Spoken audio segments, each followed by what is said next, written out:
Hello everyone, welcome back to the Yours Mine Away podcast with me, Mark Howard. I'm actually delighted to welcome in today's guest. I've got a world record holder, unbelievable feat. He currently at Wolves and Wales. Tom King, welcome mate.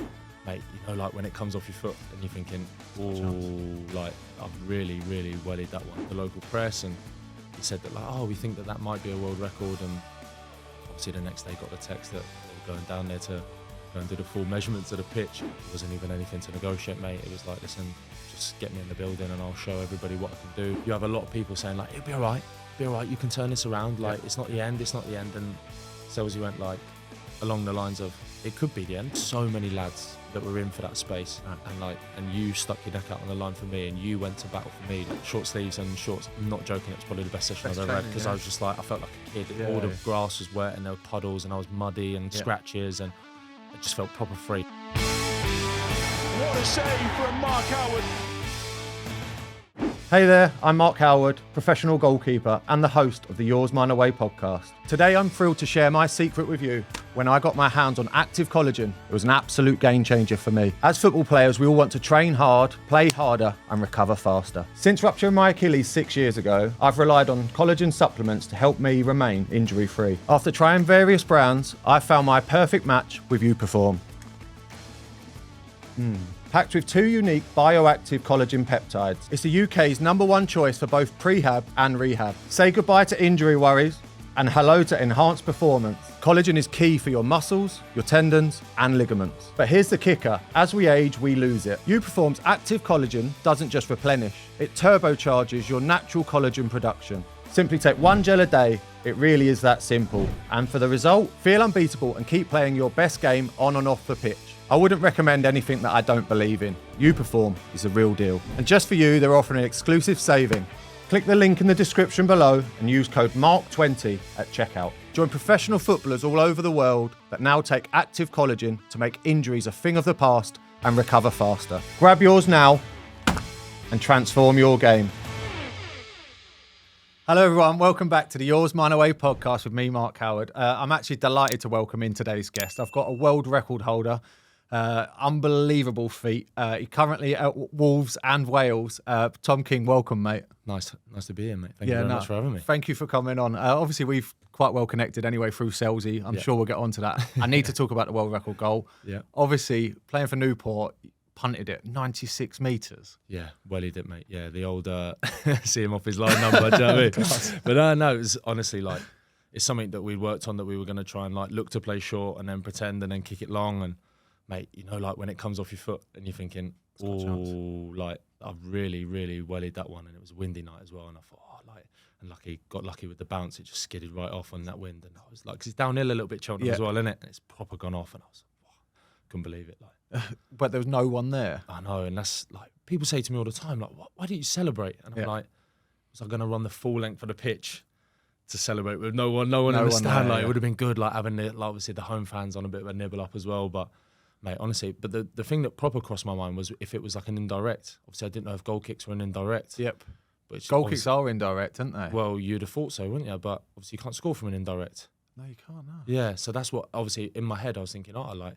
That's probably an indirect. But he like looked at the referee, and then by that time he just blew the whistle, pointed at the centre circle, and they were kicking off. So I was a bit like, I didn't want to run all the way to the corner. I can't believe you've been working on your finishing all week as well, man. yeah, I can't say. Yeah, no, just a lot of leg weights, mate. Yeah. When did you find out it was a world record? So after the game, when I was doing the interview with the local press, and he said that like, oh, we think that might be a world record, and obviously the next day got the text that they were going down there to go and do the full measurements of the pitch, and I was like, oh, and that's when it all started to feel real. Obviously, I'd done a bit of radio on that the night after, just after the game, and then when I got the text from them saying they were going to measure it, I thought, oh, they must think this is close. Like, but I would have thought, obviously, Asmir's would have been longer because Stoke's pitch is huge, big old pitch. Yeah, and I would have thought Cheltenham's would have been longer, but obviously I must have been a few metres back. But Asmir's was a back pass as well. So yeah. First time you get a bit more power. Yours is an actual dead ball, isn't it? Oh, mate, dead ball. That's why I couldn't believe it so much. I just thought, like, I knew I kicked it well, but never in a million years could have pictured that, mate. See, you probably haven't been asked, right? But in the warm-up, could you tell that the ball was going to travel? Little bits. Because you know, like when you warm up on a windy day, you're like, I hope the wind changes direction second half. Can you like try and take the wind? Mate, so my old thing would have been like, to go against the wind first half. Everyone says that. Yeah, I've because I'm changed like, the get way the I am hardest now. bit out of the way. Like, and I used to think of it in terms of like, if I'm playing the second half, my legs are a little bit more tired, and I'm gonna have to kick into the wind when my legs are a little bit more tired. So I'd rather it the other way. See, I've changed. I've started thinking how quickly the wind changes now or dies off. Yeah. That you may as well just ride it for the first half. Maybe you're right. And Maybe then you're right. second half, it's not going to get any worse. Yeah. It's a little bit different now. I'm in the bigger stadium. Yeah, true. But yeah, no, mate, honestly, that's honestly how I used to think. It was windy and we took that in first half and I was like same as you, like, I hope this changes. And then obviously done that.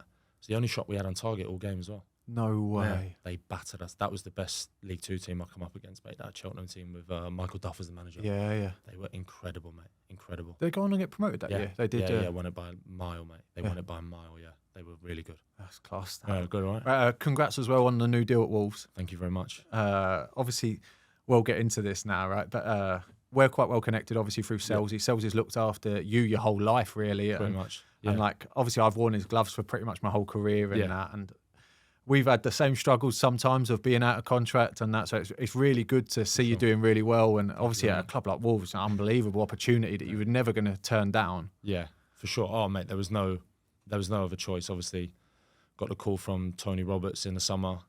I was thinking, like, oh, what does he want now? Do you know what I mean? He used to ring me in some random occasions, and obviously answered. And he said, like, he mentioned what the role was, what it would entail, like the people doing the role now previously.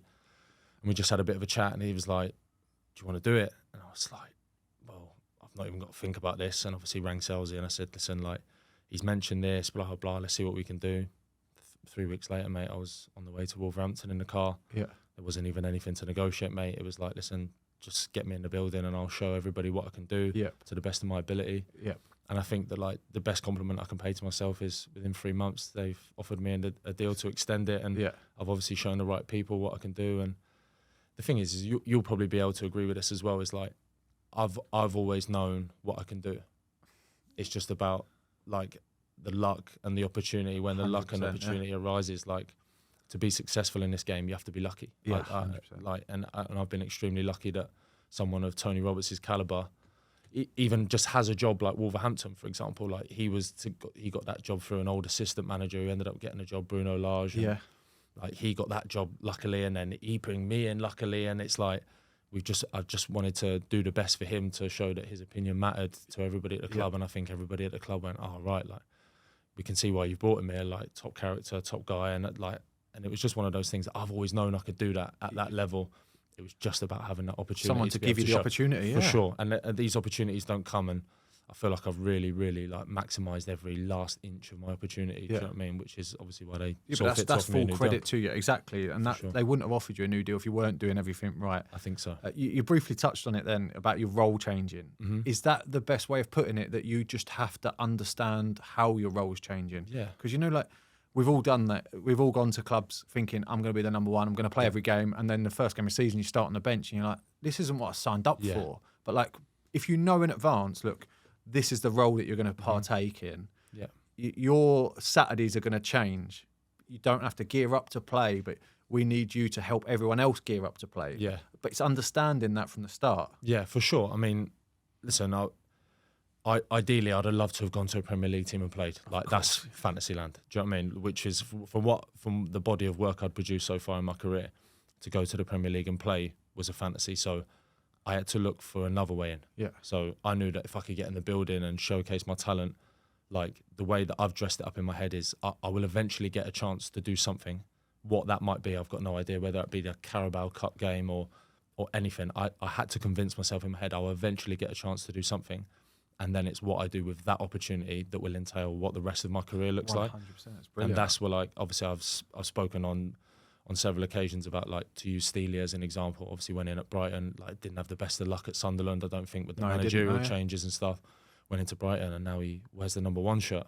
Like, what an example that is for someone like me. Like, and I know that is a 1 in a million opportunity, but why can't that be me as well? Those opportunities do come. You look at Remy Matthews at Crystal Palace, and another, like, Premier League debut this season. Exactly. Yeah. So, like, 2-3 years ago, he wouldn't have even guessed that he would have had a Premier League debut by then. No, not at all. So, like Remy's gone on, like, now to fully establish himself as, like, one of the three with Crystal Palace, and he's obviously made his debut in the Premier Sure. League. You've got to have someone backing you to do that, and that luck. And obviously Dean believed in him, like Tony believed in me. So it took me 5 minutes to really establish, like, oh wow, the pace of the game's really picked up here. But I feel like even from the moment I walked through the door, they understood that, like, even with the foreign characters, and like it's a whole new dressing room for me, like where English is the least spoken language and stuff like that. Like, just tried to adapt. I've tried to be, like, think on my feet. I've tried to be, like, adaptable to different scenarios, like understand that the level is very different and the way that lads apply themselves every day is very different. And I have to understand that they're getting ready for games. Like,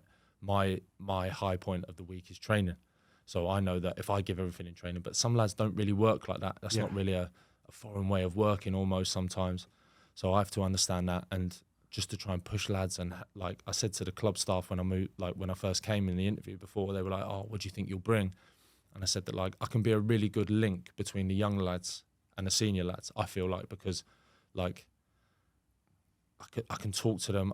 I have a good way of working, a good understanding. Like, and I'm also going to demand the respect to the older lads as well to try and introduce these young boys through. Yep. And they were like, oh, I could see they're a bit confused. And now, like, I feel like they see.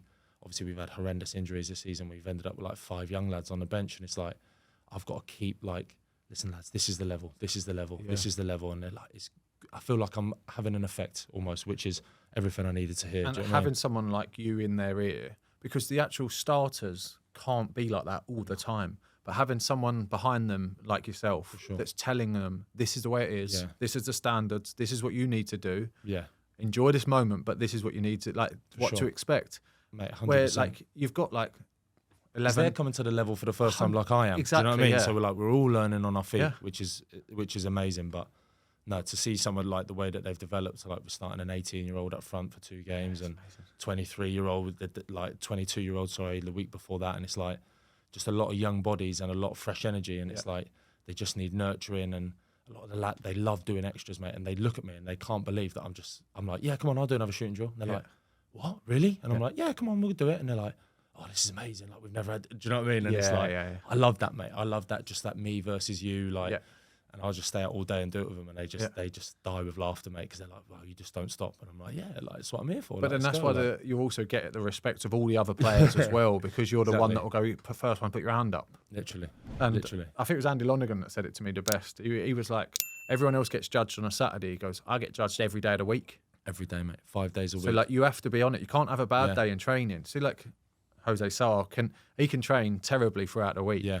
Can't he? And as long as he plays well on Saturday, no one will ever know. No one cares, because that's his preparation. That's how he has to get ready. But where my sole focus is every training, day. if I have a bad session, like, I can see people looking like, "You right?" And I'm like, "Yeah, I'm all right. I'll be all right. Just give me 5 minutes. I'm just a little bit didn't sleep that well last night. Do you know what I mean? Just like, not got going yet. Yeah, just not got going. But obviously, that's how I'm being judged. Like, that's my judgment. That's my judgment time. Do you know what I mean? So I'm happy with that. I'm happy with the 5 days of pressure compared to the 1. Do you know what I mean? I love it, mate. I love it. Every day I go out and I'm like, wow, what a journey, and just trying to push on to that next level now. You know? See, the first day in training, did you notice straight away the step up in levels? So I was quite lucky, actually, because Tony said to us that, like, we'd only do like the first 4 days just goalies. Just goalies. Oh, it's a dream. Brilliant, mate. So, like, honestly, like, we went there and it was like a lot of circuits, a lot of like just moving around the goal.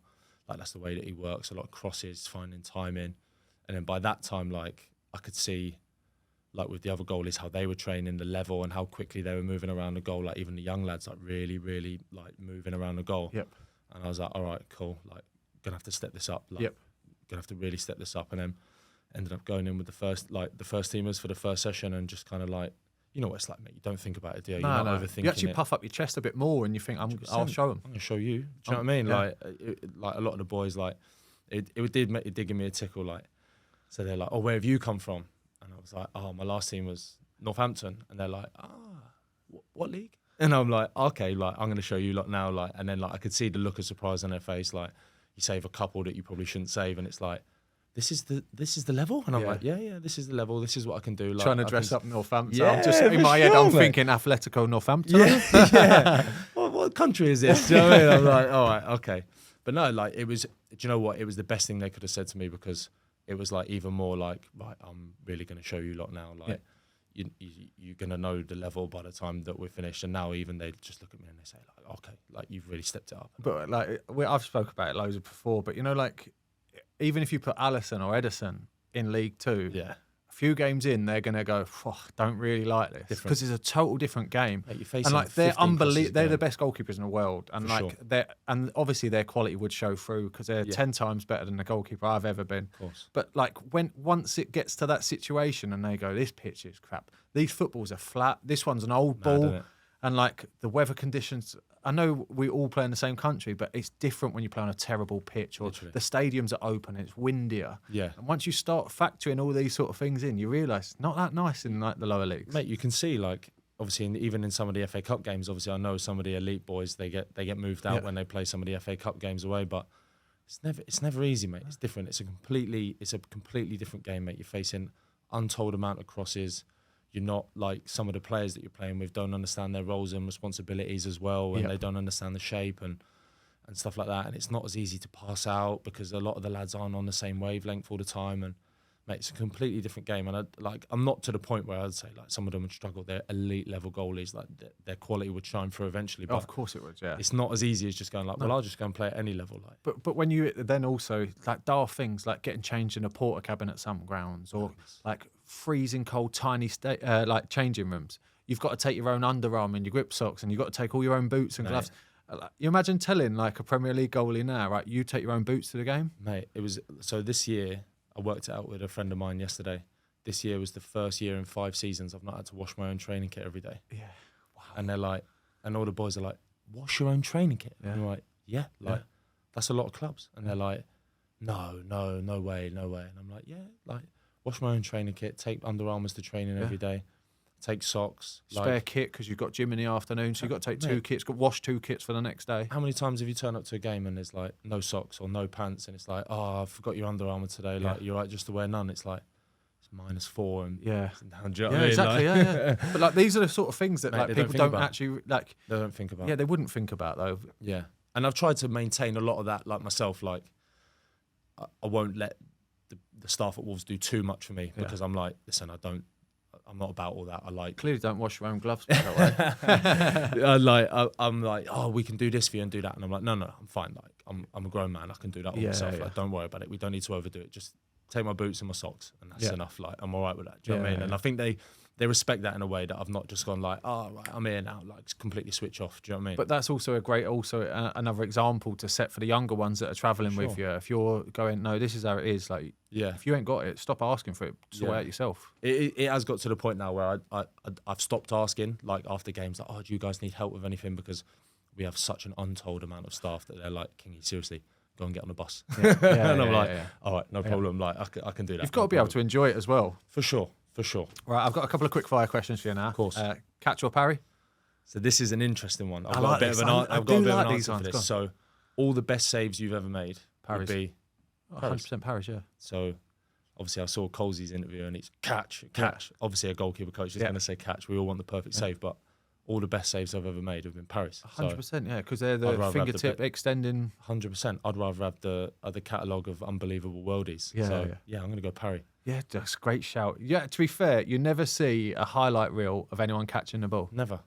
Unless it's like 1960s and like Neville Southall who just caught absolutely everything in the net. Do you know what I mean? Right, tea or coffee? Coffee. Yeah, that was a must. That sounded like it was desperation. My day doesn't get going until the first 2 even. Do you know what I mean? I'm like, can't start my day. Yeah. Do you live far from the training ground? Nah, 15 minutes. So I'm up 1, get to training 1. Yeah. And then after training, normally 1, and then depends in the evening, little decaf. Nothing hits better than I've got about an hour commute. Nothing hits better than that coffee in the car, mate. It's just first couple of sips. Yeah, it's so good, mate. Right, play short or kick it long. So this is shoot. Or shoot, yeah. So this is like a bit of another topic. I sound like Selzy here, then I'm going off. So like our 5-a-sides now are like solely revolved around the goalkeeper. Yeah. So nothing goes on without the goalkeeper. So like I've All really enjoyed restarts like finding the problem, solving the problem. So like basically the way that we run it is like the ball comes to me, I have to drop it, and then I have to wait for the pressure, find the solution from there, and then and it's all like that. So like I'm really enjoying like finding the problem, solving the problems, like really testing myself with my touch. Like I'm a yard from my own goal line, making mistakes, it goes in. So I'm really, really enjoying. Like obviously, normally, like with a kick that I've had my whole career, like kicking it long has been so easy and so normal. But you get typecast though that you can't do the other side of it. Yeah, and that's honestly, like a lot of the clubs I've gone in, they're like, "Oh, you're a lot better than you with your feet than we thought." Yeah. And I'm like, "Yeah, like I can do that. I've just never been asked to do that because as soon as people see me kick it long, they're like, "Oh, we can just get close to the goal. Like that's no problem." But no, I'm really, really enjoying like the problem solving aspect of like playing short, mate. It's unbelievable. See, I'll show you some videos after. It's class, mate. You say that, right? I like, in the 5-0s, I hate it when you have a member of staff or a sub goalie or another goalie throwing you the ball to your hands. Right. I love doing the 3-yard doggy and getting the ball at my feet because it's then dribbling it out because then you feel like you're progressing. Yeah. Because like when you turn, I feel like it's actually slower when you get the ball in your hand, then you turn around, and then you're like, I'll roll this one out. I like I've got to get my head on a swivel as I'm getting the ball out my goal so that restarting play. Yeah. And I think that's so important. So we have now like where he will stand like probably right on the corner flag, like other side, and he'll pass one in. So I have to take like a touch, and then by that moment the ball's live. Yeah. So I've like checked my shoulder, the ball's come in. And then he might press, and then I've got to find a solution like that, or they might sit off, and we have like different versions of the game. But mate, honestly, the problem-solving aspect is class. Oh, it's brilliant, mate. I'll show you some videos after. It's insane. I see that. So good. Right, we spoke about this before. Right, favourite ever goalkeeper? Yeah, we obviously had a chat off camera about this, mate. The way that Manuel Neuer has revolutionised what goalkeeping is, and you're the perfect age for Neuer as well, weren't you, to have watched his caught the shout. Remember this foot save? Yeah, the Schalke foot save where he was just like on fire. Yep. But then even I lived in Gibraltar for a couple of years, and like a lot of my friends were Real Madrid fans, and I got to watch like a lot of Casillas like on Spanish TV, and like kind of caught like the real unbelievable era of Casillas as well. But the way that Manuel Neuer has revolutionised and made goalkeeping a hell of a lot harder, by the way, because it's not just like stand on your line and just save everything that comes now. It's like, can you read the through ball? You've got to read through balls. Everything. You've got to be the best player on the pitch with your feet. You've got to be the calmest. You've got to sweep up, tidy up, and save shots as well. And it's like do a couple of kick-ups and flick it over an Arsenal player's head. Like that just bewilders me, mate. Yeah. Champions League quarter-final, and he's flicking it up, doing QP-ups in the middle of the pitch. I think that's also the culture that he's been involved in. Yeah. You couldn't do that in England, like especially as you're coming through. You just wouldn't ever play again. I think that obviously Schweinsteiger spoke a lot about it in the press when he signed for Man United. That De Gea was onto him all the time, like what makes Neuer so great, and he was like, you'll never understand it, but he's just the best ever. Yeah. And De Gea was on at him all the time, and like now I get it. I get to see that like he has that aura, that like persona. He steps onto the pitch, everybody knows it's Manuel Neuer. It's this, like he's out injured. The German press is going mental. He's back in. He's not. And what's mad is they've got Ter Stegen as a replacement, and they're still begging for Neuer back. He Ter Stegen is the unluckiest guy in a goalie that is top 3 in the world for me, and he can't. Apart from his hair transplants, one of the best I've ever seen. Glad you mentioned it. It's unbelievable. It's unbelievable. I'm all right for the moment, but if I ever need it, I'm gonna have to get hold of Ter Stegen. Wherever he's gone, I'm going, mate. He's filled in. Unbelievable. Yeah. Right. Best keeper in the world right now, then. Yeah. Alisson. It has to be, innit? It's got everything. I can't. Anyone who says it's not Alisson, I'd love to just show you some footage. Like last Wales camp we went away, Tony Roberts just literally showed us an hour of Alisson. He's like, just watch that. Like, just watch how good that is. And I was like, yeah. Like, but it's some of his technique is crazy. Like he's on the move a lot of the time. Yeah. Like he's down the line of the ball constantly. And if me and you tried it tomorrow, mate, I tried it for half a session. I was miles off it. Yeah, it's taken him years and years and years to perfect that technique of the block spread. He's unbeatable on the block spread, and it's just he's an anomaly. His agility is unreal as well. The power he has to get to top corner saves. And I've heard obviously quite friendly with Lonas, and he says he can literally just push from the middle of the goal and save it in the top corner, and it's like that's unheard of. That's unheard of. To go that quick, it's unbelievable, mate. Yeah, he's clear for me, way clear. Long sleeve shirt or short sleeve shirt? Short sleeve with the Under Armour. Yeah. You love the arms out, didn't you?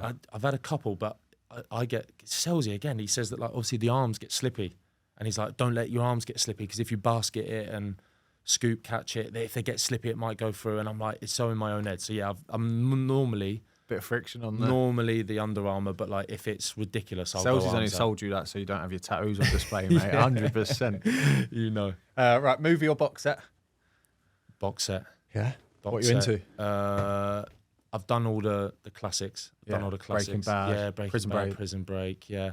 Walking Dead. After the 37th season, mate, I was completely checked out. I'm still all in, mate. I've watched Still all the going. spin-offs. Yeah. Fear of the Walking Dead. I've watched them all, mate. I love them. Good. No, box set for sure. It's just like It's easy, innit? gives you 3 or 4 weeks of just good, hard, solid 100%. watching, doesn't it? Right, and then last-minute penalty save or Yeah. score a goal. You've scored a goal already. Yeah, it was a Score a mad goal in feeling. a stadium. The only regret is no fans. Yeah. That would have been like just to hear that and have the kind of our roar. fans celebrating, and it would have been good to have that. But obviously, it'll never take away what a special moment Yeah. that was. But just kind of the realization of what it really was after Yeah. the game. Do you know what I mean? That was Nice. top. Yeah. Top. Right, let's go back then to the start of your career. How did you get into goalkeeping? What age group? Tallest lad. Yeah. That was Is that literally, legit, mate, yeah. like was in the school, primary school, and just one of like the other parents of one of the other boys come up to my mum at the time and said, like, listen, your son's massive. Like, would you love to just stand in goal for us on a Sunday morning? Like, and I was a bit unsure at the time. Like, my mum was a swimmer growing up, so I was doing a lot Got of swimming. scouted by another lad's mum. Literally, like, he was like, your lad is just huge. Like, does he want to just come and stand in the middle of the goal? Like, he bound to get in the way of something. Yeah. And I was doing a lot of swimming at the time. My mum was like, oh, well, you can try it. Like, let's go down there. Let's go, like, went to Old Sports World, got the gloves out. And I was like, all right, okay, cool. First ever game, mate, it was like shelling down. And there was a great big huge puddle like in the middle of the goal mouth, and that was me sold, mate. Like, I love this. It was more like watching my mum get mad that all my kit was dirty and all that, and I was like, I thought you were going to say you love swimming that much. yeah, I had the goggles on doing front call in the 6-yard box. Snorkel on in a goal. Literally, yeah, unbelievable. But like that was me sold, mate, from there on out. And then obviously you have tough days, but like from that point on, mate, like I tried the outfield thing. Like I was 6'13", do you know what I mean? I tried the outfield thing, but I'd cramp every single time, so I was like, nah, not me. No. Running's not for us. Oh, mate, like it's mad how much like I actually despise it. Do you? Yeah, See, I don't know how lads do it, mate. See, like I like running at one pace for a long time. I love endurance sports. So like I can sit on a bike for hours. I can run. I'm very like, similar. long distance. But if you ask me to do a 1K tomorrow, I'd just be like, no, why? And it's the sprint, then have the composure, Just slow turn, down. and have all the game knowledge. Like I like the fact that the game is like there, and I can see it, and don't got to worry about what's behind me. And obviously, there's a bit of checking your shoulders now with how we're playing, but I love the fact that it's all there in front of me. Yeah, so much. It's changed a lot. Yeah, literally. Right, let's get on to the Seli. Wow. Yeah. Where do we start? Yeah, obviously you've got a huge special backstory and a special relationship with. So I was playing for. I call him Uncle Seli. Yeah, he's papa to me. Yeah. Do you know what I mean? But no, he's So it was I was an under 15 at the time, or it might have been under 14, and I was playing up a couple of years under 16, and we played against Crystal Palace, and I remember after I'd done quite well in the game. You know, you get that feeling when you're a kid, like, oh, I've done all right there, like. And I remember obviously he's quite a large gentleman in here, and he's like, come over to me, well played, son, well played. And I like never thought anything of it. Obviously, I was not into goalkeeping as much as I am now, and I had no real clue he was. Like a couple of weeks went past, and like I was kind of in and around the England frame and that at the time as well. And like I had a bit of an agent, and he was talking to me, and he said, "Listen, there's a fellow who wants to have a bit of chat with you. Sells goalkeeper products. Like, you'd be quite interested in having a chat." I said, "Okay." Like, didn't mean anything to me at the time. I wasn't into it big, and he like we had a really good chat. Me and my mum got the train up to have a meeting with him, and just like, and he said, like, "Listen, I've seen a lot of goalies in my time, and I think you've got an hell of a chance. Like, if you want to do this together, like, I know you're going away with England, like, that'd be really good. Like, if we could do this, blah, blah." And I was like, okay, like, didn't really think much of it. Like, just thought, like, you know, it's like young kid, like, of course. Didn't realise he was the glove father. He is the glove father, yeah. And then like, couple more weeks went past, and like I could see like there was some things starting to happen at Portsmouth. It was the administration era, and they changed managers, and like obviously my last year was the Championship relegation. And I was a bit like, okay. And then like the agent at the time said, well, there might be some interest from Seli. And I was like, what? Like, what do you mean? He's like, okay, I think Crystal Palace might take you based on his word. And I was like, oh, wow, like, really? Okay, like, no problem. So like, didn't really think much of it. Again, just thought like, you know what it's like at the time, like you've been in and around England, set up, I can do this and do that. And then little did I know that he was going to be probably the most influential man in my whole career, just like constant, you know what it's like talking to him, like it was a lot of 2-hour chats, 3-hour chats. and it just like really, really shaped me into being. And I also like had the help of Julian Speroni, who's a big friend of Selzy's at the time as well, like ultimate professional. And it was just kind of Selzy going like, be like him, be like him, be like him. And I was like, yeah, like. And I used to watch Julian train all the time, like unbelievable athlete. Even like to his 40s, he was unbelievable. Incredible, mate. Incredible. He could have played on way longer, but I think he wanted to go out while it was unbelievable, and he didn't want to face any downturn or whatever. Yeah, that was just my opinion of how I saw it. I don't know if that was actually the case, but yeah. And then it was just crazy that it grew more and grew more. Like the me and Selzy thing grew more and grew more, and then like to the point where it was like we were talking pretty much every day. And obviously, we've fallen out over the times. We've fallen out over all sorts of things, but just the kind of like, and now looking back at everything that he said, and now to being where I am now, that he's like his favourite thing to me at the minute is like, I was telling everybody this when you were 16 that you could do it, and now you are. And I was like, yeah, I'm sorry it took so long. Like, but yeah, like the relationship, I think like he told me the other day that an agent asked him if he's actually my biological father, because he's heard it from so many other lads that like, oh, that's Kingy's dad. And listen, people laugh, and I love it. I love it. I speak to him most of the time, and he's a talker, and I think he can confide in me, and I confide in him a lot. Yeah. And I've made a lot of mistakes over my career, and he's helped me iron them out. He spoke to the right people at the right time. That's helped me iron out a lot of the mistakes in my career. And yeah, there's no other person I'd be. It's unbelievable, obviously, your relationship. But to have someone that understands you, that will fight your corner. Yeah. It's like, obviously, who understands the game. Yeah, exactly. That knows your position. For sure. So like to have all of these in the one figure and that one person that you can rely on, and they're there for you.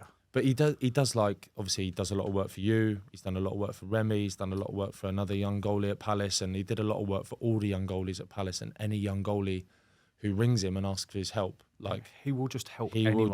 He doesn't expect anything in return. And you don't even like, everyone thinks, oh, it's just for the gloves. Literally. He speaks to goalies that don't wear his products. He doesn't exactly care. The same. He just wants goalies literally to do well. He loves young goalies doing well. Yeah. He loves talking about goalkeeping. He loves talking full stop, but he loves talking about goalkeeping. And if you want to ring him and have a chat about goalkeeping, goalkeeper gloves, anything to do with that, he's your man. And we just kind of built a relationship off that. It was kind of the era where I was really getting into it, and the gloves were good, and amazing guy. And I couldn't be, there's nobody that has had a bigger impact on my career other than him, for sure. Final thing on it. You must have a code word to get him off the phone. It's the only thing I need to know. Petrol station. It's got to be. I'm just filling up now. I've got an electric car now. I'm like, I'm at petrol station. So like my missus, like we have like the three goodbyes. So like I say, right, I'm off now, mate. And he's like, yeah. Like, no, seriously, mate, I'm off now. And he goes, yeah. And I'm like, right, no, that's it, I'm off. And then that'll be it, done. And then he gets the third goodbye. But listen, I love listening to him ramble on, and I hope I've been able to help him as much as he's been able to help me. No, obviously, like, full credit to him as well for helping as many people. He probably doesn't realise how many people along the way that he's helped, especially goalkeeper-wise. He's definitely thinking like today's modern game as well, like the amount of guys that are just after something for something. Yeah. He will literally, like, if there's any young goalies like proper struggling, if you can get his number or find a way to contact him, he will help you. He will do the best to help you until he can't, and then once he's exhausted every avenue, he'll then tell you, like, right, we can try something else. Like, we can do something. And it's like, it's brilliant. It's brilliant, and obviously, like, to see how proud he is now that I'm kind of in with the big boys and holding my own and a new contract and potentially getting a chance to do something incredible is like a real good thing. I'm glad I've been able to kind of have this point in my career where he can look at me and say, like, finally, all those things I told people were bang on. Yeah. It's good. Amazing. It's amazing. Right, let's go on to Palace then. Obviously, being at Palace you was there for a fair few years anyway. 3, yeah. Like, obviously coming through there and having Selzy in the background, but studying someone like Speroni. Yeah. Did you know that, like, it would be limited game time, that you'd struggle to break in? Yeah. So was you always thinking, look, at some point I will need to leave, or was Selzy pushing you, saying, like, just fight for it, just keep fighting? Yeah. I think it was tough. Like, obviously with my second year there was the promotion year to the Premier League, which automatically was going to make it 10 times harder. Really, really, really difficult to break into that first team. So I made a lot of mistakes as a young man, and I think that I had to make those mistakes to really realise what goalkeeping is now. Like, you have to have full dedication to to the art of it. Otherwise, there's no point in even giving it a go. If you're half in, half out, then like there's actually no point in trying, because you're just, the other lads will surpass you quickly, which they did to me. Yeah. Which they did to me at Palace. But I look back on a lot of things that probably didn't go my way. Like, so in the year that I signed there, Seli was very, very, very involved. But like, obviously was running his business, was doing a lot of other things with the flower business and stuff as well. So like, he wasn't in every day. So I would say 3 days out of the 5 we were in, I'd have no goalie coach. So that's like your biggest sponge era where you're trying to soak up as much information. And like, for example, we'd train on a Saturday morning and go to the first team game. There'd be no goalie coach. We'd go to the games. If Seli couldn't make it, no goalie coach. Mondays, if Julian wasn't on the pitch, sometimes like, and it was Lee Turner at the time, and like he would be honest and say, listen, I'm done, like I'm going in, and no goalie coach. And like, that's the days where you need the help every single day. But it was through no fault of, just like the academy hadn't grown into what it is now. Like it's now a Premier League academy. They've got a goalie coach for every age group. And I understood that. But then that was like my kind of era where I was like, oh, I could have done with that. Yeah. I look back now and I think, oh, what could have been? Like if I'd have just had a little bit of someone pushing me and taking me for videos. And it's funny, actually, I was talking to Boaz about it when I went away to Wales last time, and he's like, mate, you have kids now that are like asking you, why are you putting drills on? Why are you putting sessions on? They're demanding video footage every single day after training. Yeah, he says he has lads at West Brom that are doing that. Like, right, I need to see you. We need to go through today's footage. You need to explain to me. We couldn't even get a goalie coach. Crazy, mate. Crazy. And I'm like, wow, like what an era for young lads and young goalies like to be going through, where every single minute detail of training is like micro-analysed to the point where like you can iron something out like that. Like, it's not even like you go in, you watch the video and you go, all right, I won't swing my arm so much tomorrow, and I can try and work that out, and that's why I'm not saving it, and blah, blah, blah. And it's insane, mate. But there's like a flip to that, because the position intelligence would just be unbelievable, because they're learning the game quicker and they're developing quicker. Yeah. But the actual character, what we've had to go through to get to the point that we're at, for sure, that doesn't come naturally. That's learned. That's learned, and it's like being in that environment of like, this is hard. Yeah, for sure, and like, I feel like I'd have liked it somewhere in the middle. Yeah, of course. Somewhere in the middle where it was like, filming training was normal, so I could just have I watch training back pretty much every day. So like, we have Scott Bevan now, who does like, he clips all of our like individual clips, and he'll send you like a 4-minute clip at the end of the day of everything that you've done during the training, which is like unbelievable. And I'm like, I wouldn't be taking full advantage of this if I wasn't watching it back. So I like watching it back, and you know what it's like, mate. Like, you make a couple of saves in training, like, oh, that felt good. And then you watch it back and you're like, oh, that wasn't as good as I thought it was. You know what I mean? Disappointed. But, oh, mate, honestly, and I'm just like, can't go on Instagram, that one. Yeah, did nothing unless it went on Instagram, did it? Do you know what I mean? But I'd have liked it somewhere, probably somewhere in the middle. But that, like, going back to the Palace thing, like, it was so good because it taught me so many lessons, and like, there's a bit of a backstory to it as well. So obviously Millwall was next after that, and I actually signed the contract for Millwall, and my agent at the time rang Millwall and said like, oh, he's actually got nowhere to live. And Millwall were like, well, what do you mean? Like, he's been at Palace, is he not from South London? And they were like, oh, no, like, he's from Portsmouth, like, he's got nowhere to live. And they were like, oh, like, he was quite open like at the time, and said like, we wouldn't have signed him if we'd known. We'd have had to put him up somewhere. Like, this is actually like really like, wow. So I look back at that and I'm like, oh, like, Palace in a way saved my life, because the Millwall time of my life was like, those years were incredible. Like, incredible years. Obviously the back-to-back League One playoff finals. The League One playoff finals to get to the Champ. Obviously lost one, win one. And then like that year in the Champ where like I was on the bench for a large part of the season, and then going on loan, and different experiences, and those boys, that group that we had. That Millwall spell for you, obviously you had loans to Welling, Braintree, Stevenage and Wimbledon. Yeah. But like, you also played for Millwall at that time and experienced, like you're saying, like the playoffs. Yeah. And like, you can't, in that spell, learn as much as you did, really, because it was just an unbelievable little whirlwind for you, weren't it? I was very lucky that the year that obviously I went in, the club was relegated. I was very lucky that year that I went in, they were in the Championship, and it was under Ian Holloway, and they were relegated. So it was like, everything was cut back. Yep. I had an extra year on my contract just due to the one that I'd just signed.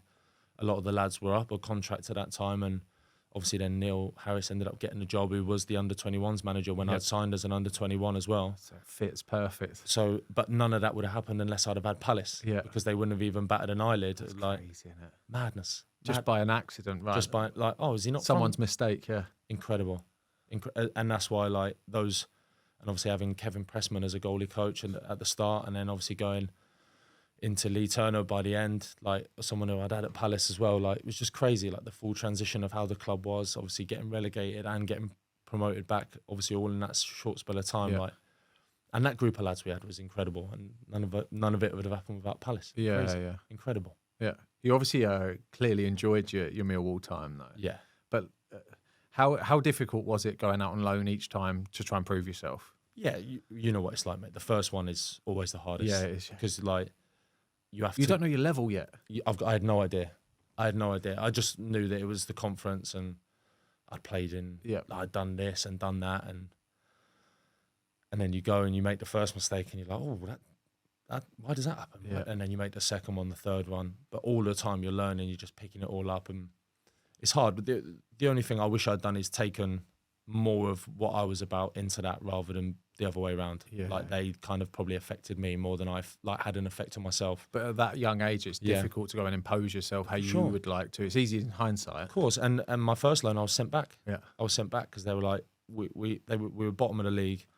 I'd been dropped after 7 or 8 games, wasn't training well, couldn't get going, didn't know the level. And I was sent back. And that's the biggest thing I'd say to all young kids. Like, it doesn't matter how the first one goes necessarily all the time. Like, do not let that kill you. Like, I was sent back. Yeah. Like, and they were like, he's not good enough. He'll never make it. Millwall were like, no, we believe in him. Like, we think he's all right. We think he'd do well. And then the Cowleys took a chance on me, took me to Braintree, and we ended up with the lowest budget in the league, getting to the playoff semi, and I think it was like 3 minutes away from going to Wembley. It's crazy that. Madness, mate. Yeah, crazy. We played against the Cowleys the other day, and them two did not stop talking. Unbelievable, aren't they?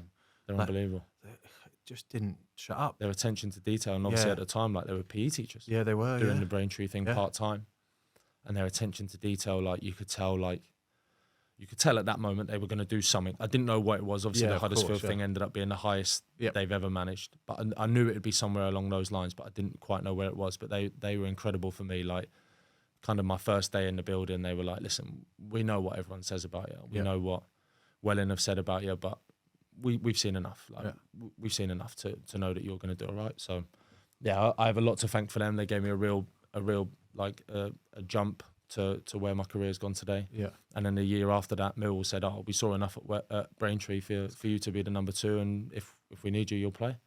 And I was like, "Wow!" Like, and then that was when you know you've half arrived. Do you know what I mean? Yeah. That's the step up.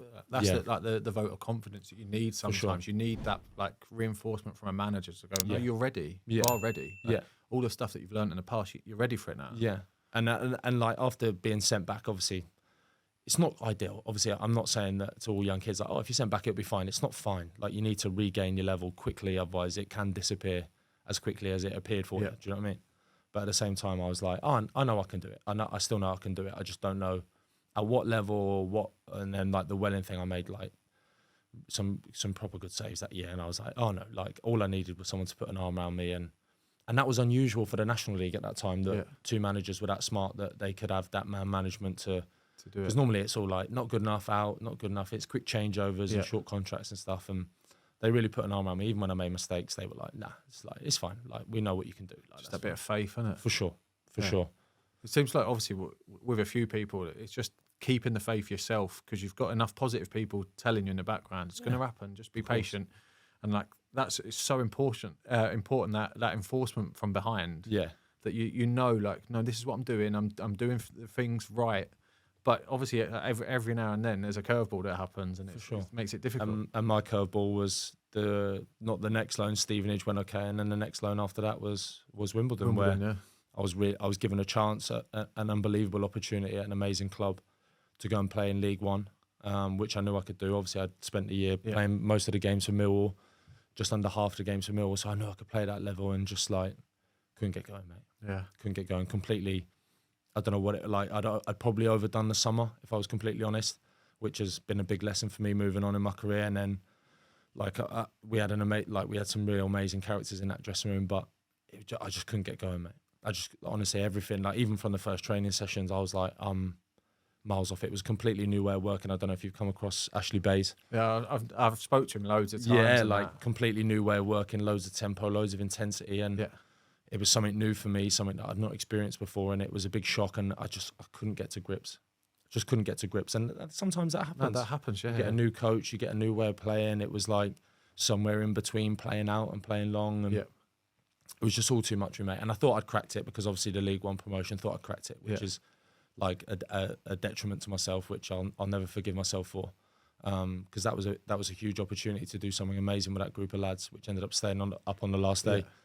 But and I look back at that, and that was my biggest learning experience, which was the biggest curveball, which was amazing. But that all stands you in stead for for later on. Like you were care. still young at that point. Yeah.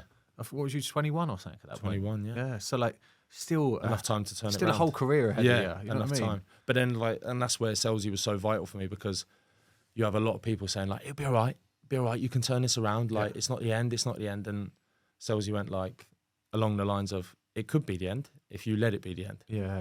And I was like, I needed to hear that, like, thanks.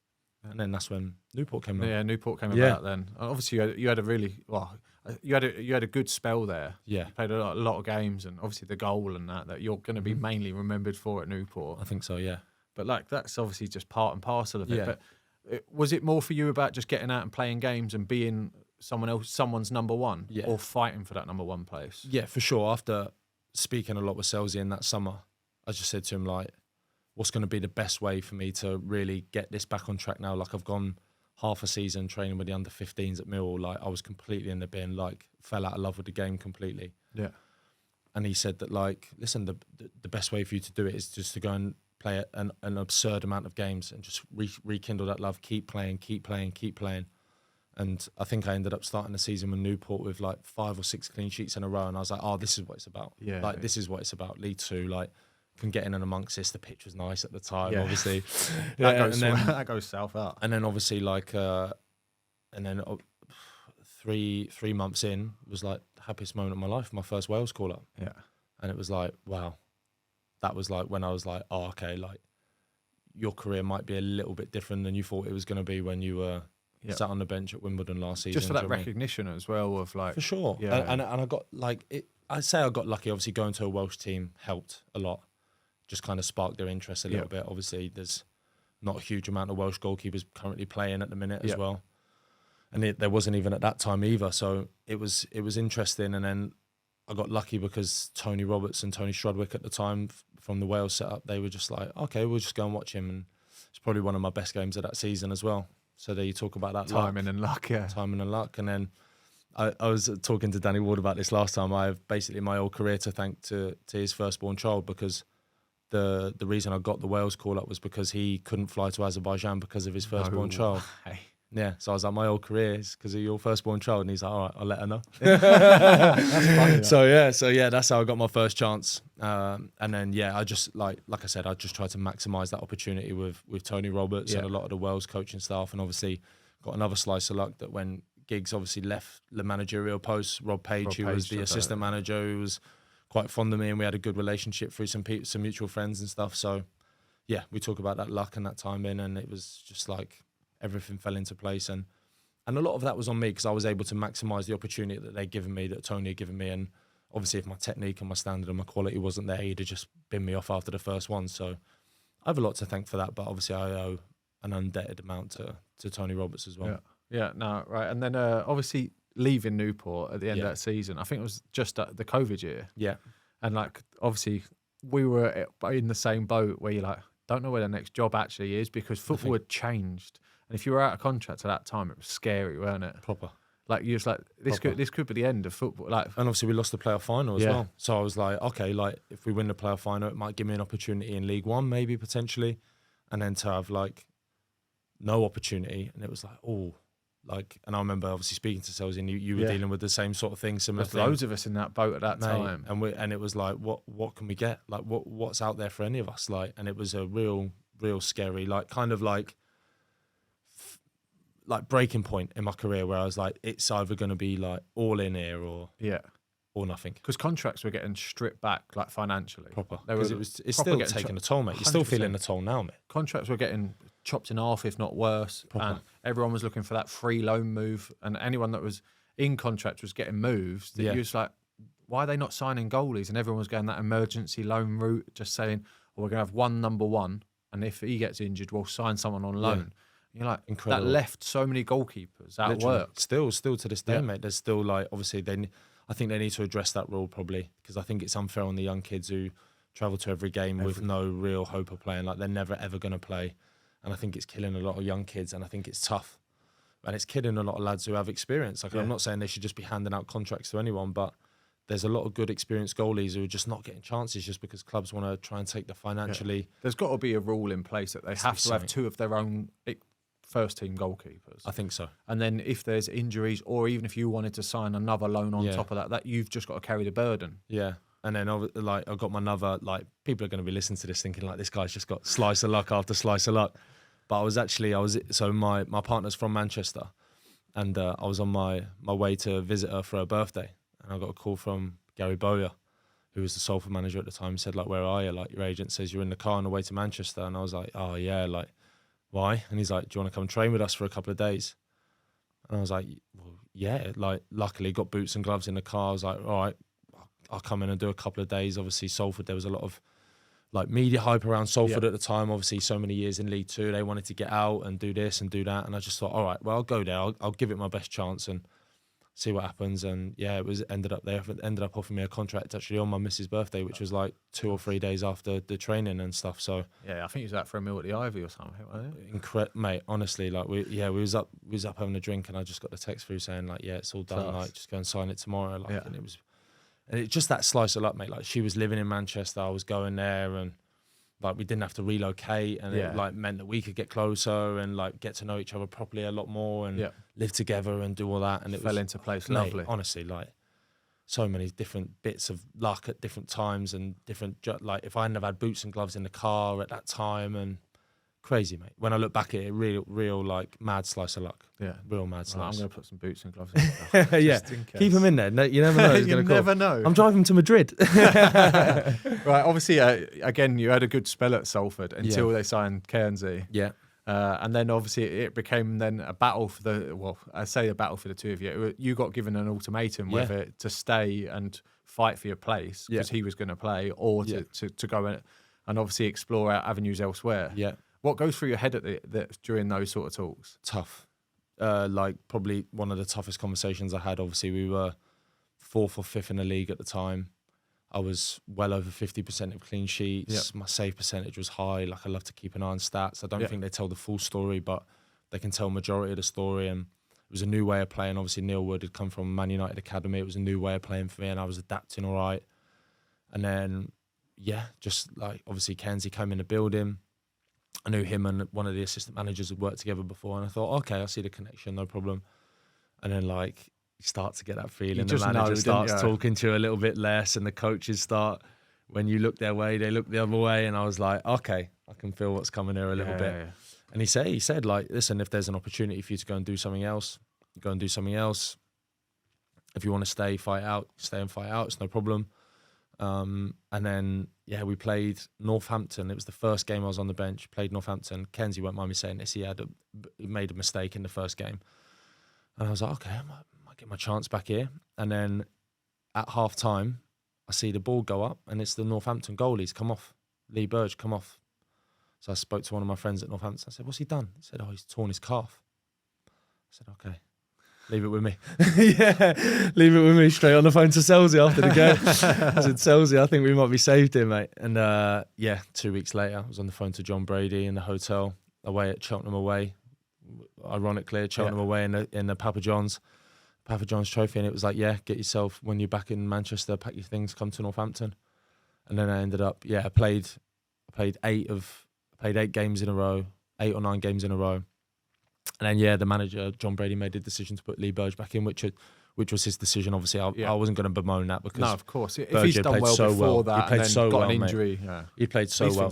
Listen, as you know, mate, it's tough to take. It's obviously tough to take, but I understood it more than anything in my career, probably, that he'd built up so much credit in the first part of the season that he was going to go back in. and I was able to help, and obviously we were promoted. So I'd gone from like the ultimate low of that season of like, I might have to spend the whole season on the bench here to, lead to promotion my second one. But it shows maturity that you understood the situation anyway. Yeah, for sure. And I had no choice, mate. I had no choice. I knew that my contract was coming up at the end of the season. I knew that if I could apply myself well, Northampton might give me an opportunity to stay, and we might be in League One. Yeah, I might get an opportunity to play again. And you're only doing yourself a disjustice if you don't train hard. If you don't train hard every day, because when you get your opportunity, you're going to be miles off it. Yeah. And I knew that I might get an opportunity to go again because the calf injury is a really tough one and it might go again or whatever. So I knew that if I could just go train my hardest every day, they might offer me a new deal, which they did, which is obviously another credit to myself that I'd applied myself really well, and obviously League One. And then obviously the Wolves thing came crazy, isn't it? Yeah, incredible. Right. What's your goalie knowledge like? Huge shout out to Forged Irish Stout for being part of this podcast. Listen to that beauty. An unbelievably smooth, creamy stout by Conor McGregor, the UFC legend. Not here to take part, but here to take over. Forged Irish Stout is on.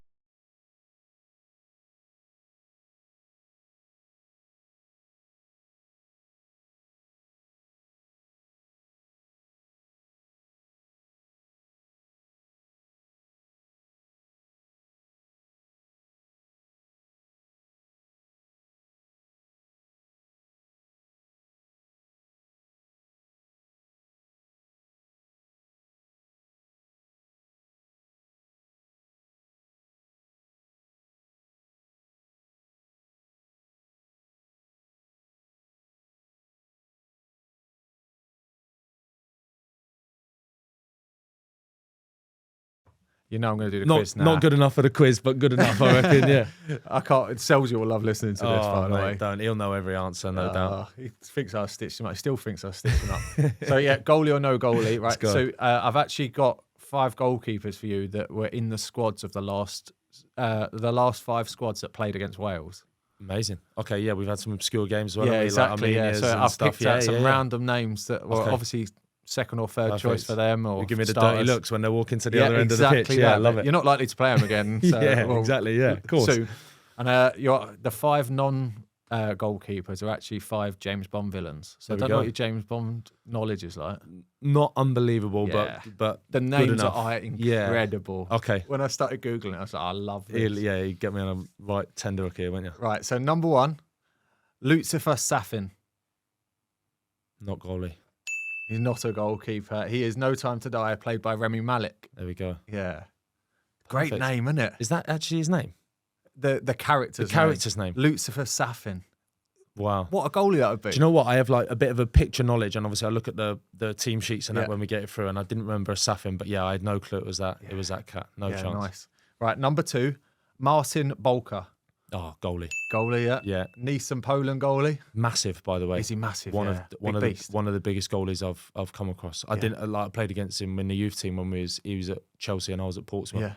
And I never remembered him being that big, and I was like half looking up to him in the tunnel. Yeah, big you're boy. a big cat as well. Yeah, big boy, mate. Right, number 3, Jesse Joronen. Goalie.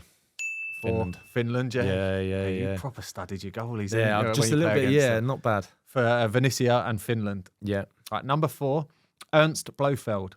Oh, that's James Bond villain. Yeah, it's Spectre. Yeah. Spectre, Christopher Waltz. That is him, yeah, you're right. Yeah, it's all coming back to me. I love a bit of James Bond, I'm not going to lie. So when I was doing this, I was half interested as well. I was like, I like this one. Right, 5 is Met Gunak.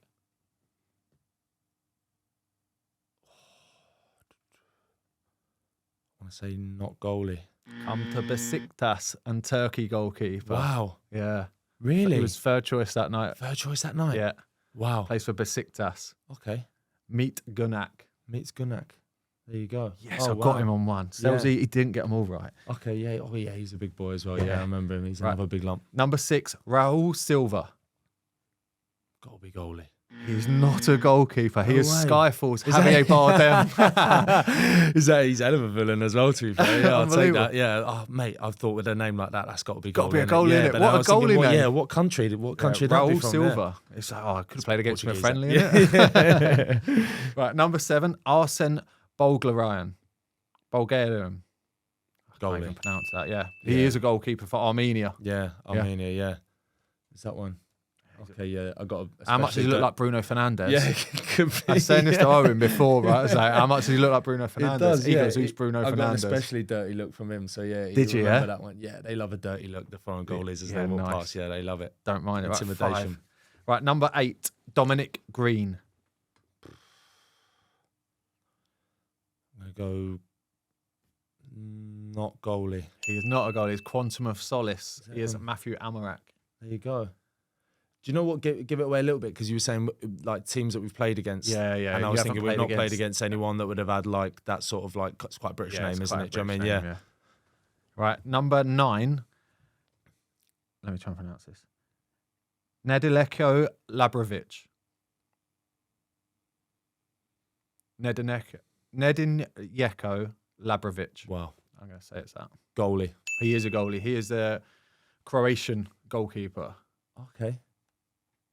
Wow. Yeah. You recognise it? No? Mate, beyond me, yeah. Number they were 10 too busy celebrating anyway. Number 10, Le Chiffre. Not goalie. Yeah, he's not a goalie. Yeah. He's a Casino Royale. Is that him? Mads Yeah, just Mikkelsen. one name. Oh, Yeah. I love it. I was like, I think Like Pele. it means like the villain or something. Yeah. I was like, I have to chuck that in at number 10. That's too easy. Yeah, very good. Mate, yeah, 8 out of 10. Yeah. 8 out of 10 is very good. Take that. I'll take that. You did give me a lot of pointers and clues and yeah. tips and stuff. But yeah, the first two I really knew because Yoranin was that the second one? Yeah, you give me a big Yoranin. smile. So yeah. And he's you've played against Bolka boys, before. Yeah. And Bolka, yeah, that big lump. I won't forget that, mate. Yeah, Christ. decent that. Briefly, just want to talk about the pressures, obviously, again, about matches opposed to training. So obviously, you go to Wolves, and we're saying, I know we spoke about it a little bit before, about how you help prepare like the first team goalie. Do you still find that you gear up exactly the same? Like obviously, like pre-match and that, are you thinking just in case I might be involved? Are you eating the same pre-match? Are you doing the same ritual? Yeah, I prepare for every single game as if I'm going to play. Yeah, because I know that my chance will come eventually. I don't know what shape, like I said earlier in the podcast, I don't know what shape, what size that opportunity will look like, but I get the feeling it's going to be when I least expect it. 100%, yeah. And I get the feeling that it's like, it's going to be the one time that I go, I'll have a late night and watch a film or I'll do an extra gym session the do day an extra before. gym, or I'll do something that I wouldn't normally do to prepare for a game. And like, I've had a lot of chats with like, we have obviously the nutritionist and the sports scientist. And I said like, right, I'm going to prepare for every game as if I'm going to play because I know that I've never played at this level before and I'm going to have to be on it. Yeah. I'm going to have to be fully on it and I'm going to prepare. I'll do all the meetings as if I'm going to play. That's how I'm thinking in the meetings. It's a great mindset if I have to feel like if I have to face that, what am I going to face? I ask a lot of questions, which Cuts likes as well. And I'm just a bit like, right, what finishes does he prefer? And I'm thinking about it during the training session. And it'll go all the way up until like, obviously we have a bit of a group that goes off the non-starters and I'll go in that and I'll throw myself around, do a bit of extra shooting. But then straight after, I'm like straight in the ice bath, recovery shakes, leggings on. And all the boys are like, I can see them looking at me and they're like, oh, like, no, he's not playing. and I'm like, yeah, I know, but I know that I have to be on my top level. That's Otherwise, amazing. if I step onto the pitch, I'm going to be nowhere near the level. If I've had like, one of the games this season, me and Bence and Max Kilman were actually out for a coffee in the morning, and Cuts rang Bence and said, oh, like SARS come down, he slept weird on his shoulder or his neck, and he's not going to be able to play today. And like me and Bence were out for a coffee, and I was like, I knew it. Like this chance was going to come, and ended up being on the bench at West Ham, which is the second time.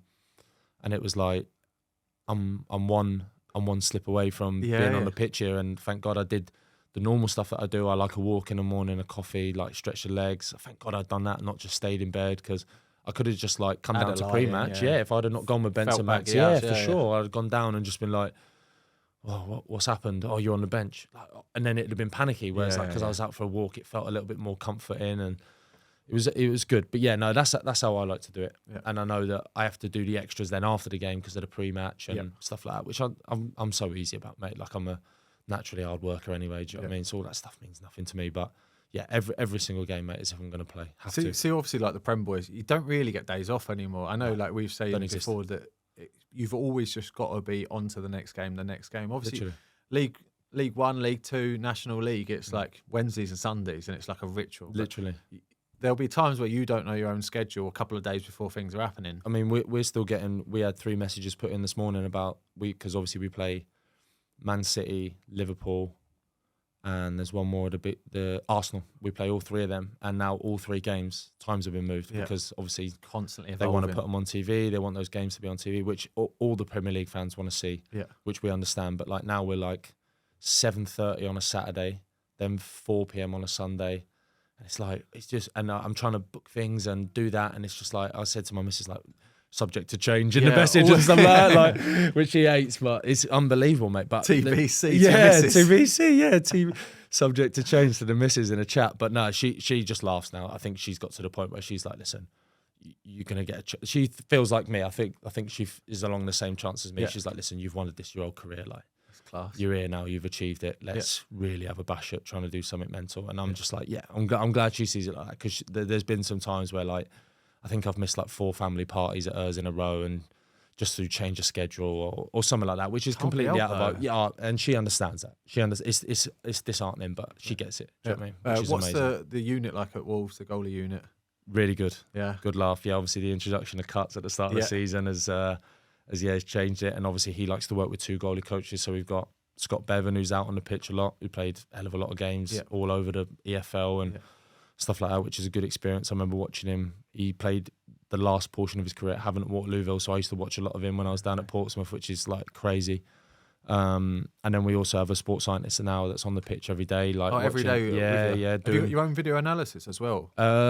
Kind of. So we have a guy. So we have like 4 or 5, like obviously within the club, and one of them kind of like is subcontracted to us, who will do a lot of the stuff. But Bevs does a lot, so he takes the GoPro out and films a lot of the sessions all on his own, and then he goes and clips it all up and sends it to us, which is insane. Which is incredible, really, when you think about the level of effort that would take every night. Mate, incredible. But yeah, so there's normally us 3, me, Sar, and Bence, and then we'll bring like a young one up with us, or obviously we've got young Louis Molden, who's out on loan. He's been back in. Good goalie, by the way. I've watched a lot of him, you know. Mate, took me by surprise a lot. I didn't really know what to expect, and that's no disrespect to Louis. Like, I thought, this could be anything. Obviously, he'd done the number 3 role for a year, and I thought, okay, that's a big level. Obviously, done a lot of his career at Man City as well. But no, unbelievable guy. He's been back in with us this week as well, because obviously Northampton's safe, and they've got some different training schedules and stuff. So he's tried to get in a couple of days with us. So yeah, no, we have a really good group, mate. We have probably, like, me and Bence are very similar in the way that we work. We're very high intensity. Yep. And then Sarah is very much prepare for the game. And he has his own special way of preparing for the game, which is... You mean he's very laid back? It's his biggest strength. Yep. And I mean that in the best way. Like, obviously we spoke a little bit off camera before that I personally couldn't prepare for a game like that. That wouldn't be the way that I would do it. But listen, it works for him. He's an unbelievable, like, in terms of like natural talent, like some of his natural things, mate, I'm like, the save at Everton sums it all up for me. Like, going the wrong way, manages to stick an arm out and get it over the bar, and it's incredible, mate. Really, does he just turn it on incredible. then, do you reckon, when the whistle goes? Is he one of them that can naturally just turn it on? Yeah, he can. Or is he still laid back in games, but he's just got that ability? No, he can, mate. I've seen him warm up, and he drop a couple, and and it just doesn't faze him. And for me, that's the biggest thing that I've learnt off him, that none of that stuff matters, mate, because when that first whistle goes, you find a new level. He finds a new level all the time. He can turn it on, and if it comes to the Monday and he doesn't want to train, and he's very open and very honest, which I think is something that I've never heard in my career before. Like, if he's had a bad night's sleep or he's been away, he goes back to Portugal a lot, which is understandable. It's his homeland. Like, if when he comes back for international, he just says to cuts, like, I'm very tired today. Like, and everyone's like, okay, like, do as much as you need. And like, for me, I've never heard of that in my career. Like, it's not the English mentality. It's not. Really. You just go as hard as you can every day until you don't, Yeah. until the wheels fall off. Yeah. And like, he's super honest, and I've learned a lot about how to become a number 1 from him, in terms of that. Like, you have to take pride and ownership of everything that you do every day. That's good, that. And if he wants to do that, and he can just go, like, turn the level on. It's a very hard skill to learn, but it's an unbelievable one to have over your career. Yep. For young kids listening, like, 100%, like, try and learn that as much as possible, that as long as you've got your head right and a lot of that stuff, which he does, it's really easy to find your level. Yeah, nice. Right, before we talk about gloves, I just want to, again, touch on the Wales stuff. But you're regularly in every squad, it seems, at the moment, and you clearly must enjoy going away with Wales. Yeah. And obviously, the squad is ever-changing. And the goalkeeper department is the only thing that seems regular. Mate, from my first call up to this one, it's been me, Davo, Wayne, and Wardy. Yeah. It's like an incredible journey. Like some of the parts of the world that I've seen have been incredible. Obviously missed out on 2 major tournaments. I was on standby for 2 major tournaments, which it's incredible. Like at the time, the first one was the super easy, like to understand was super. I was at Newport at the time, and for Paige to even ring me and say, "Listen, you're not going to come to this one," I was like, "You didn't even have to ring me." Like, yeah. I get it. Like those 3, great experience, great lads, great goalkeepers, no problem. Obviously, the World Cup, I was a part of a lot of the squads, and he rang me again and said, "Listen, you're going to be on standby," and just to even be like, I think you have to have a bit of a picture about where you've been in your career. And I've spent a lot of my league career in League 2 and League 1. The other 3 I spent a lot of time in the Prem and the Championship, and I understood that. I understood my role, and now, obviously, I've arrived in the Premier League. I want to really, really kick on, really go into that second gear and really establish my place. That, listen, if there is only 3 places up for grabs and there's 4 of us fit, I want to be that guy. Yeah, and I think the other 3 think the same. Yeah. Which is like that's a great environment to work in. That you're all there to fight for the country almost. Mate, Wayne having I think it's 109 caps he's got now, which is like he's been going since he was 18. He's 30. There's 20 years of international football, like to feed off his experience. And obviously Wardy has done so many years in the Premier League, working with top goalies and playing in the Premier League and learning off him as well. And Dave, I have a great relationship with in terms of like off the pitch, like we speak a lot and we confide in each other a lot when things are going well and aren't going well, etc. So we have an unbelievable group, all held together by Tony, who's an unbelievable character. I don't know if you come across him much in your career, but like unbelievable character, top coach, and he manages to get the best out of all 4 of us, like every single time we go away, which is, and it's a different type of working. It's like can't flog you because you're going back to your clubs, and we need to prepare for games, and it's normally 2 games in 5 days or 2 games in 6 days, and it's a very individualised way of working. Yeah. To manage 4 total different goalkeepers that have all different abilities, that different age groups, that play at different levels, even like that, it's a massive skill. And there was a time, obviously, where we were all number 1s at our club. Yeah. And going there, and when there's only one place to fight for 4 lads that are used to being number 1, you have to manage it really well. And Tony done an unbelievable part. And obviously, the way that he stuck his neck out on the line for me in terms of this last step in my career. Like nothing but love. I know. Nothing but love. I went away last time and I was like, I looked him in the eyes. I said, I don't think you really realise how much you've actually done for me. And he's like, oh no, you deserve it. I said, no, I did and I didn't. Do you know what I mean? There was so many lads that were in for that space, and you stuck your neck out on the line for me, and you went to battle for me, and you've changed me and my family's life forever. And he's like, oh, thanks. And I was like, yeah, you have. Yeah, you have. And I think he gets it. I think he gets it, but I think he didn't want to take too much credit. He knows that I'd worked hard, but like I said, it's all about luck and opportunity, and he'd given me that opportunity that nobody else would, and for that I'm forever grateful. Yeah, class. Right, then let's talk about gloves then. Let's go. You've only ever really worn one brand, didn't you? Oh mate, I wouldn't even dare dare think about wearing anything else. But yeah, these are the latest ones at the minute. What are they called? Which are the Cells Aqua Pistol. Pistol. Yeah, I think we're going to go for Pistol. Yeah, he's got some new names, isn't he? Yeah, he has. Yeah, but no, mate. Honestly, like, obviously, new fit, new strap. This is his first time. New strap. Cells have done a strapless glove. Obviously, turned up at Wolves, and Jose, he had all his Adidas strapless ones, and I was like, oh, like they look quite cool. And obviously, over the years, Adidas had started it, and Nike had kind of half started it as well.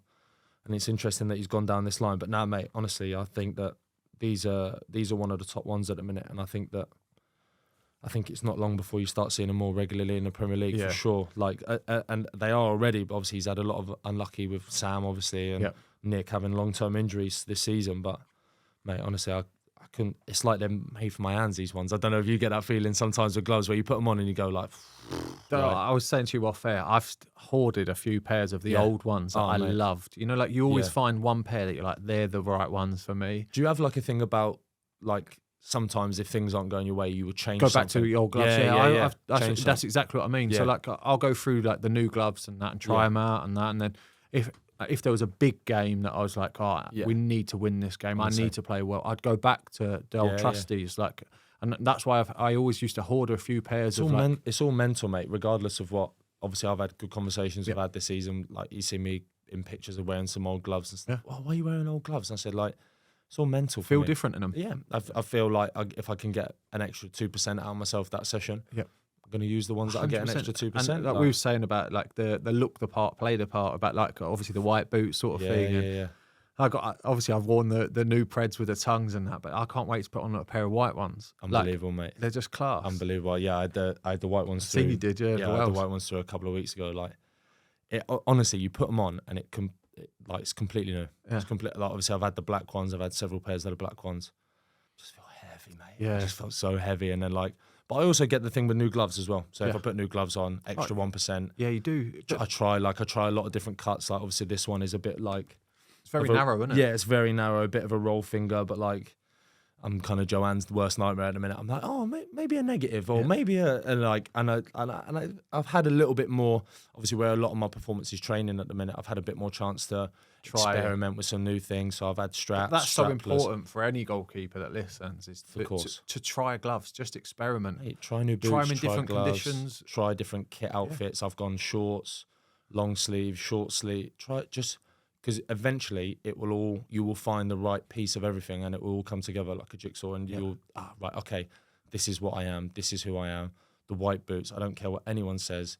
Cuts is the same. He says to me, I don't care what anyone says, I'm going to wear white boots. I feel the best in white boots. 100%. No one can tell me any different. And I'm like, I was having this discussion in training yesterday that it's so strange how in a game you'll wear just a T-shirt and an Under Armour, a pair of shorts and a pair of long socks, but no one would ever train in long socks as a goalie. But I always, in the summer or at the end of a season, go back to just training in shorts and a T-shirt, because that's brilliant, isn't it? Like you just feel like a kid again. You feel Literally. like young and like rejuvenated. Free, yeah, you do. You feel free. We had one training session this season in the pre-season where we were meant to grab our own understuff from the hotel room, whatever, and he'd locked it all away. So like me and Sal, like obviously forgot, fast asleep, obviously.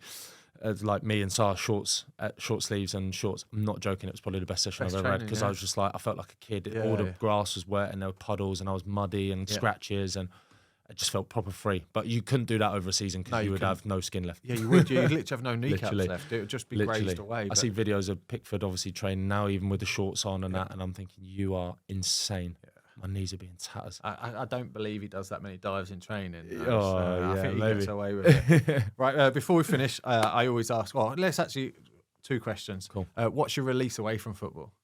Gaming. Oh, yeah, big gamer. Yeah, I'm a big gamer. Yeah, I've started on the sim racing. Have you, yeah? Yeah, I'm a big, F1 car racing sort of, fanatic. So, I've started on the sim racing, which my missus hates me for, mate. Yeah, because I'm like in the mic, tyre change. Oh, you're actually proper into it, yeah. Proper into it, yeah. I've got the seat and the wheel. You're a big cat to sit in the seat as well. Oh, mate, yeah. You can tell, like, so I've had a bit of a chat with, like, staff at the football club, and they said, like, listen, be careful how long you're sitting in that position for, because I'm literally, like, in an F1 position where I'm, like, vertical. Yeah.